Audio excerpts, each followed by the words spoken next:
অনেক ফ্রেশ একটা মাছ।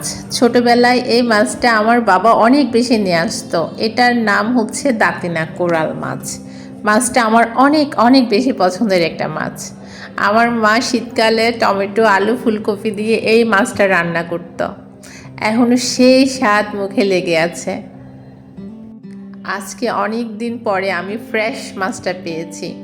যদিও এর আগে অনেকবার খাওয়া হয়েছে, কিন্তু আজকের মাছটা মনে হচ্ছে অনেক বেশি ফ্রেশ। দেখে কিছুটা আমার আসলে ছোটবেলার কথা মনে পড়ে গেল। আমার বাবাও খুব পছন্দ করতো এই মাছটা। আমার মা জিরা বাটা দিয়ে এই মাছটা অনেক স্বাদ করে রান্না করত। আজকে মাছটা দেখে কিছুটা আবেগী হয়ে ভিডিওটা করলাম।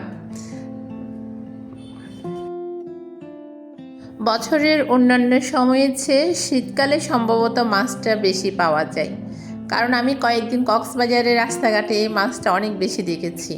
কার কার ভাল লাগে এই মাছটা খেতে কমেন্টে জানাতে পারেন।